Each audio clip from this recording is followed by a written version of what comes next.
Hi friends, నమస్తే అండి. చూస్తున్నారు కదా, విజయవాడ బ్యారేజ్ దగ్గర నీళ్లు చూడండి ఎలా వచ్చినాయో. కరెక్ట్గా మనకి రైలు పట్టాలకి దగ్గరగా వాటర్ అయితే వచ్చేసినాయి. మరి అంత ఘోరంగా వాటర్ వచ్చేసినాయి.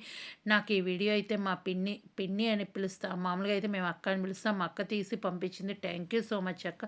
తను చూడటానికి వెళ్ళింది. తను విజయవాడలో ఉంటుంది. ఇంకా దేవుడి దయ వల్ల వాళ్ళ దగ్గరికి అయితే ఎలాంటి వాటర్ అయితే రాలేదు. తన గుణదల్లో ఉంటుంది, అక్కడికైతే వాటర్ రాలేదు.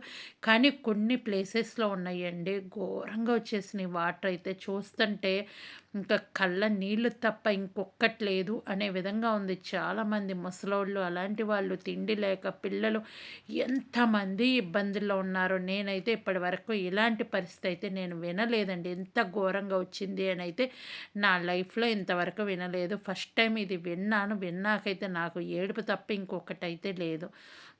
ఎవరైనా సరే దగ్గరలో ఉన్నవాళ్ళు ఏదైనా ఉంటే ఫుడ్ ఇలా కూడా డొనేట్ చేయండి. తెలిసిన వాళ్ళు ఉంటూ ఉంటారు కదా!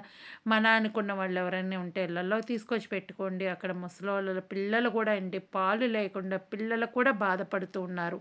ఇలాంటి పరిస్థితి జీవితంలో ఎప్పుడు రాకూడదని అయితే నేను కోరుకుంటున్నాను.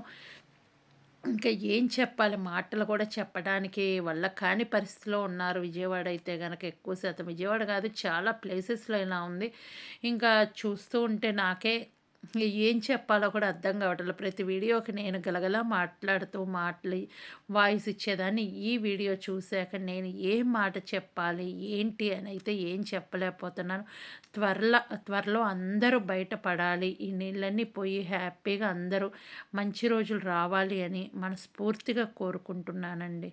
ఓకేనా? థ్యాంక్ యూ సో మచ్ అండి. ఈ వీడియో పంపించిన అక్క, నీకు కూడా థ్యాంక్ యూ సో మచ్ అక్క. ఇంకేం చెప్పాలో నాకైతే అర్థం కావటం లేదు.